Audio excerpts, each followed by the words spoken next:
पहली बात तो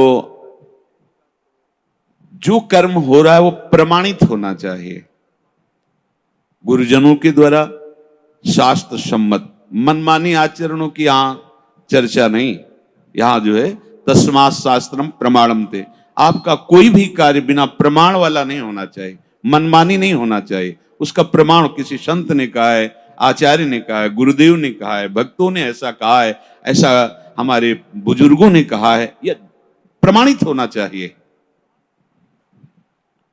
अब उस कर्म का अनुष्ठान करते समय हमारे हृदय में लाभ की विशेष आकांक्षा होती है, उस कर्म की सफलता की विशेष आकांक्षा होती है।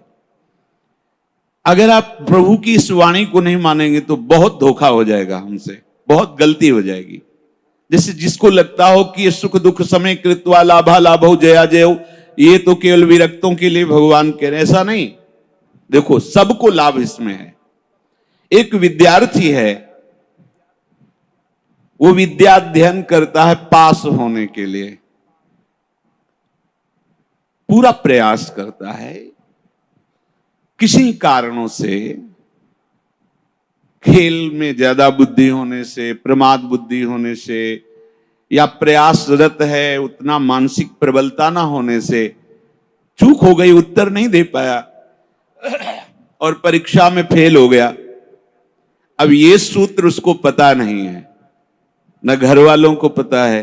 अब उसे बोलते हैं कि इतना रुपया लगाया, इतनी फीस भरी और तू फेल हो गया, मानसिक उसके ऊपर दबाव डालते हैं। वो शास्त्र ज्ञान से रहित, विवेक रहित बालक विचार करता है घर वाले भी असंतुष्ट हैं और पास भी नहीं हो पाया, अब क्या करे? बोले मर जाना अच्छा है।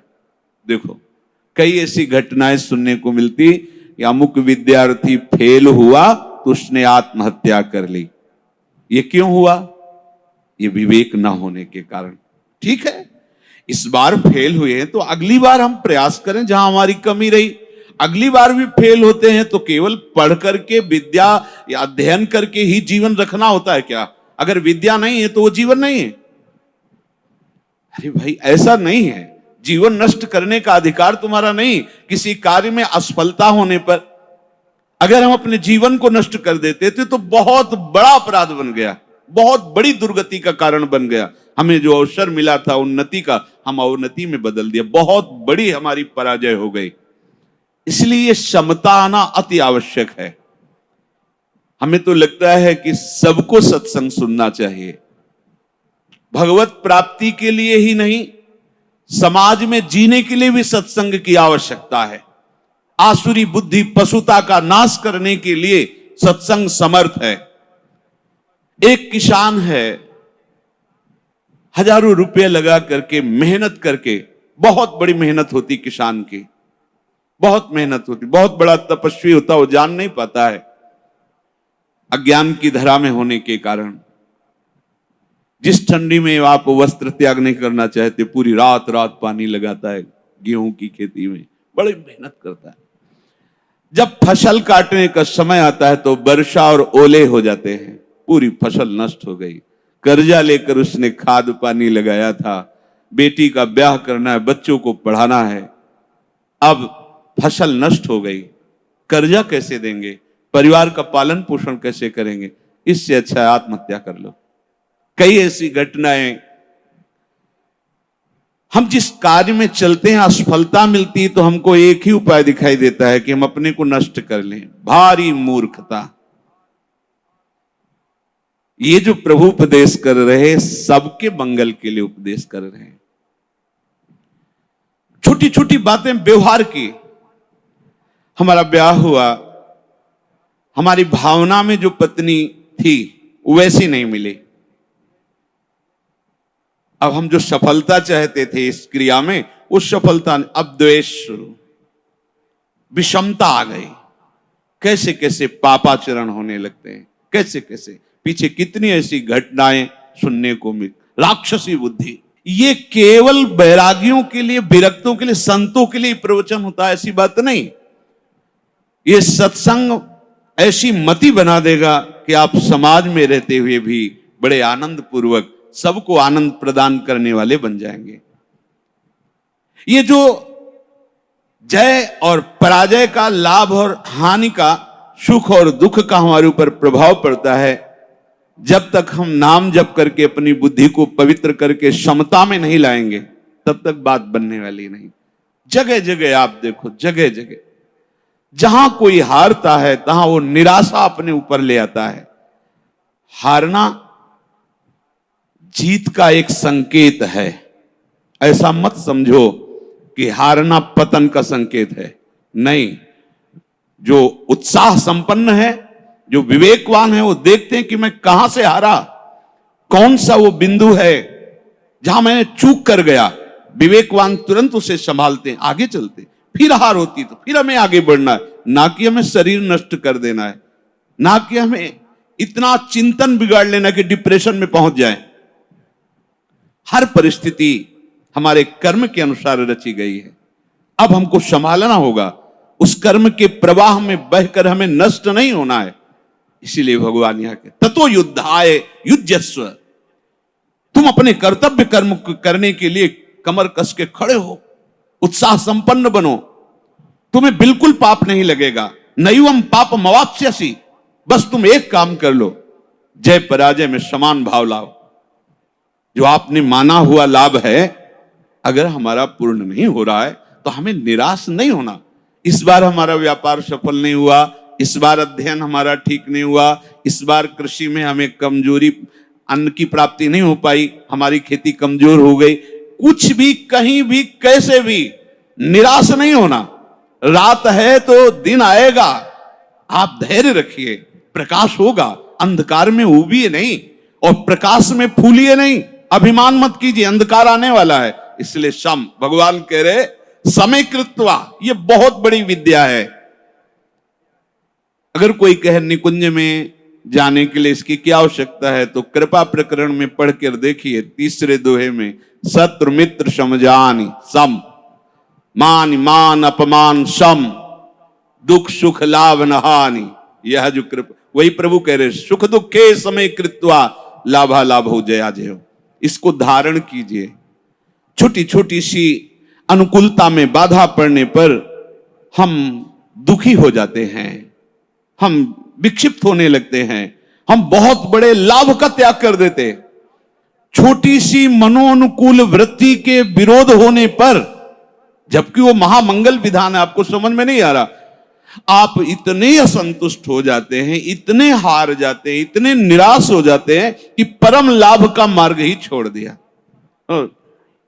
ये जरूरी है, जरूरी है। जैसे ये उपदेश जब होते हैं तो प्रश्न भी होते हैं कि कब तक सहें, कब तक सहें? जब तक भगवत प्राप्ति नहीं हो जाती, जब तक भगवत साक्षात्कार नहीं हो जाता, तब तक आप सहो। सहत सहत बाढ़े भगति, इसका परिणाम क्या होगा? हम तो बड़ा दुख सह रहे हैं, अपमान सह रहे हैं, विषमता सह रहे हैं, इसका परिणाम क्या होगा? भगवान कह रहे बिल्कुल निश्चिंत रहो, महाभय से तुम्हारी रक्षा निश्चित यही कर लेगा। समता, किसी के आशीर्वाद की जरूरत नहीं है। ऐसा ते विहिता सांख्ये बुद्धिर्योगे त्विमां शृणु, बुद्ध्या युक्तो यया पार्थ कर्म बंधम प्रहास्यसि संतुष्टायेन केनवा। ये कला सीखनी पड़ेगी, ये कला स्वीकृति करनी पड़ेगी, नहीं आप आगे परमार्थ में नहीं बढ़ पाएंगे। हर तरह से अपने को प्रसन्न रखने की चेष्टा रखो, विवेक के द्वारा, किसी वस्तु व्यक्ति स्थान के द्वारा प्रसन्न करने की नहीं, आंतरिक विवेक के द्वारा, बाह्य कोई साधन नहीं। इसके लिए कैसी भी परिस्थिति हो, यदि आपने प्रभु को स्वीकार किया है तो आप प्रसन्न रह सकते हो, क्योंकि हमारे प्रभु विद्या के समुद्र हैं, ज्ञान के समुद्र हैं, प्रेम के समुद्र हैं, ईश्वरी के। क्या चाहिए?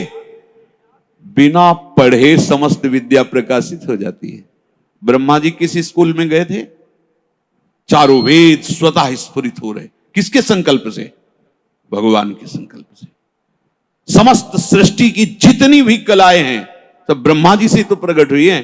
कहां सीखा ब्रह्मा जी ने? प्रभु के संकल्प से। वही तुम्हारे भी हृदय में संकल्प जागृत हो जाएगा। मूकम करोति वाचालम पंगुम लंघयते गिरिम यत् कृपा तमहम वंदे परमानंद माधवम। आज मेरे पास अमुक अव्यवस्था है, कल ऐसा हो सकता है कि तुम भारी से भारी सृष्टि की व्यवस्था करने वाले बन जाओ, क्योंकि तुम्हारा स्वामी अनंत ईश्वर संपन्न है। इस बात को लेकर के वो इस समता को धारण कर सकता है। अगर इतने बड़े प्रभु का सहारा नहीं है, फिर सहेगा किससे? ये सहने की सामर्थ्य सिर्फ हरि के चरणारविंद के आश्रय से आती है, भरोसे से आती है। ठीक है, आज हमारा मन ठीक नहीं है, लेकिन जिस दिन मन चोर देखेंगे ना, उस दिन निहाल हो जाएंगे। ठीक है, आज हमारी ऐसी परिस्थिति, जिस दिन वो देखेंगे ना, हम निहाल हो जाएंगे। देखो ना, कई कई दिन केवल तुलसी दल का भोग लगता है, लेकिन ना अन्य आश्रय है, ना अन्य भरोसा है श्री सुदामा जी को, है केवल कृष्ण प्यारे का। और वो भी कुछ लेने के लिए भरोसा नहीं, केवल विशुद्ध प्यार है। तो जैसी द्वारिकापुरी वैसी सुदामापुरी खड़ी कर दी।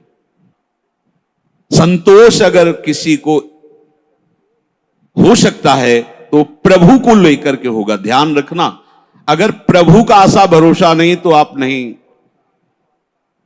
क्या आप पास होते चले गए और भगवत भरोसा नहीं है? माना कोई बहुत बढ़िया नौकरी मिल गई और आपके आचरण भ्रष्ट हैं, तो क्या आप शांत हो जाएंगे? क्या आपका हृदय शीतल रहेगा? क्या आपका मन प्रसन्न रहेगा? नहीं। नाना प्रकार की भोग सामग्रियां और सम्राट पद, दुनिया का ऐश्वर्य मिल जाए, पर हरि चरणों से संबंध नहीं है तो विश्राम नहीं मिल सकता। तब लगी कुशल न जीव कहूं, सपने हूं मन विश्राम। जब लगी भजत न राम को, शोक धाम तज काम। इसलिए ये सूत्र हृदय में धारण ही करो कि तुम्हें सहना है। सहनशील ही समता को धारण कर सकता है। कभी अपमान की परिस्थिति हो सकती, कभी मान की परिस्थिति हो, कभी सुख की, कभी दुख की, कभी लाभ की, कभी हानि की।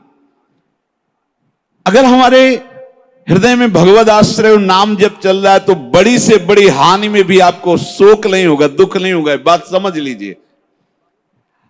अपने को पता है कि मेरे प्रभु के चरणों को महालक्ष्मी सहलाती रहती है। हमारे पास वस्त्र भी नहीं, भोजन भी नहीं, वास भी नहीं है, पर मुझे पता है मेरा मालिक कैसा है। अपार ऐश्वर्य का स्वामी है। जिस दिन नजर हुई निहाल हो जाएंगे, दूसरे की तरफ वो ताकता नहीं। उस परिस्थिति में भी, ये हम सकामी भक्त की बात कर रहे हैं, उस परिस्थिति में भी वो मस्त रहता है। जिस दिन मालिक की नजर हो जाएगी निहाल हो जाएंगे। अगर प्रभु का भरोसा नहीं है तो ये कोई भी बात धारण नहीं होगी, क्योंकि संसार के प्रवाह में तुम बहते चले जाओगे। टिकने के लिए तो कुछ होना चाहिए ना। तो ये गोरे चरणारविंद ऐसे हैं हमारे आराध्य देव की, कि इनका भरोसा लोगे तो निहाल हो जाओगे। निश्चित हर कदम आपका विश्वास प्रबल होता चला जाएगा। कैसे तुम्हें बताएं? लोगों को लगता है कि जितनी सांसारिक चेष्टाएं हैं, अगर ऐसा नहीं होगा तो ऐसा नहीं हो सकता। आप सच्ची समझो, केवल उनकी मुस्कुराहट से अनंत ब्रह्मांडों को रचने वाली माया प्रकट हुई, किसी दूसरे का सहयोग नहीं है। सच्ची वालों, वो क्या नहीं कर सकते। गरुड़ जी महाराज बड़े बड़े हजार हजार फण वाले सर्पों को ऐसे चीर के खा जाते हैं, और उनकी नजर हो जाए तो सांप का बच्चा गरुड़ को लील जाएगा। सांप का बच्चा गरुड़ को लील जाएगा। उनकी नजर हो जाए, अपार सामर्थ्यशाली मेरे हरि। अगर इनका भरोसा ले तो फिर आप ये धारण नहीं कर पाओगे। कौन सा ज्ञान ऐसा है जो हरि चरणों का आश्रय लेने वाले के हृदय में स्फुरित ना हो जाता हो? ये तो एक निमित्त मात्र होता है। जो स्वयं स्फुरित होता है वो हरि पढ़ाते हैं अंदर से बैठ करके, तभी वो माया के बंधनों से मुक्त हो। ये विश्वास मानो। चाहे आप गृहस्थ हो, चाहे विरक्त हो, विद्यार्थी हो, व्यापारी हो, किसान, कोई भी हो, बिना हरि का आश्रय लिए आप विश्राम को प्राप्त नहीं हो सकते। आप सुख चैन के लिए जीवन व्यतीत कर देते हैं, लेकिन कहीं सुख चैन नहीं मिलता। आप हरि आश्रित हो जाओगे। क्या चाहिए, निहाल हो जाओगे, निहाल हो जाओगे। जैसे कहते अब कृत्य कृत्य भयो, निहाल हो जाओगे। आज तक कोई ऐसा उदाहरण नहीं हुआ कि प्रभु का आश्रय लिया हो और वो ये विचार करके कहे कि धोखा हो गया, हमारा जीवन व्यर्थ चला गया। ऐसा नहीं, आज तक नहीं।